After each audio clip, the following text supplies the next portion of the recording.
તો સુરતમાં હવામાન વિભાગની રેડ એલર્ટની આગાહી. કલેક્ટરે ડિઝાસ્ટર વ્યવસ્થાપનની સમીક્ષા કરી. નીચાણવાળા વિસ્તારો અંગે તાકીદની બેઠક યોજાઈ. જોખમી મકાનોમાંથી લોકોને ખસેડવા ખાસ સૂચના. ઝૂંપડપટ્ટીના લોકોને સલામત સ્થળે ખસેડાશે. કટોકટી માટે સરકારી તંત્ર હાઈ એલર્ટ ઉપર. આપત્તિ ટીમોને પણ હાઈ એલર્ટ ઉપર મુકાઈ.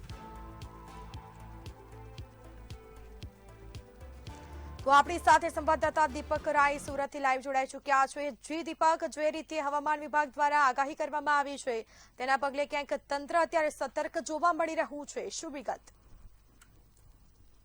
બિલકુલ વાત કરીએ જે હિસાબે સુરત શહેરમાં 31 અને 1 તારીખને ભારેથી અતિ ભારે વરસાદની આગાહી કરવામાં છે તે લઈને ખાસ કરીને સુરત જિલ્લા કલેક્ટર છે જે પોતે જે ડિઝાસ્ટર મેનેજમેન્ટ છે ત્યાં હાજર છે અને તમામ વિસ્તારોના જાયજા લઈ રહ્યા છે. મિત્રો વાત કરશું સાહેબ, તૈયારી કેવી છે અને કેવી રીતે જાયજા લેવામાં આવી છે?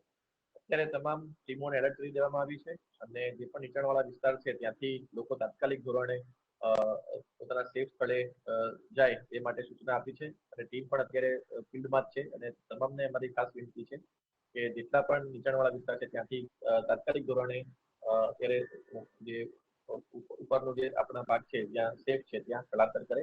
આપણા ગ્રામ્ય વિસ્તારમાં પણ આશ્રય સ્થાન છે, શહેરી વિસ્તારમાં પણ આશ્રય સ્થાન છે, ત્યાં પણ જઈ શકે છે, ત્યાં કરવામાં આવી છે. અત્યારે તમામ ટીમ છે ફિલ્ડ ઉપર કાર્યરત છે. જી બિલકુલ, સવારથી બારિશની વાત કરીએ થઈ જશે ને આજે આવા વરસાદમાં લોકો મોજ મસ્તી માટે રોડ પર નીકળી આવે છે એના માટે શું? મારી તમામને ખાસ વિનંતી છે કે આજે અને આવતીકાલે ખૂબ જ ભારે વરસાદની આગાહી છે. અત્યારે સુરત શહેરમાં પણ ભારે વરસાદ શરૂ થઈ ચૂક્યો છે, તો જરૂરિયાત ન હોય તે સિવાય ખાસ સંજોગો સિવાય બહાર ના નીકળે તેવી મારી સૌને ખાસ નમ્ર અપીલ છે. 2 દિવસ અત્યંત ભારે વરસાદની આગાહી છે, તેથી આને લાઇટલી ના લેવામાં આવે અને ત્યાં ખાસ કરીને જરૂરિયાત ન હોય ત્યાં સુધી કોઈ પણ વ્યક્તિ બહાર નીકળે તેવી મારી ખાસ સલાહ છે. સાહેબ, ખાસ કરીને જે ઇમરજન્સી માટે કયા ટીમને તૈયાર કરવામાં આવ્યું છે? આપણી પાસે અત્યારે હાલ સુરત શહેરમાં એક એનડીઆરએફની ટીમ અને 2 એસડીઆરએફની ટીમ તૈનાત છે. એ સિવાય રૂરલ એરિયામાં પણ એક એસડીઆરએફની ટીમ અત્યારે હાલ આપણી પાસે મોજૂદ છે.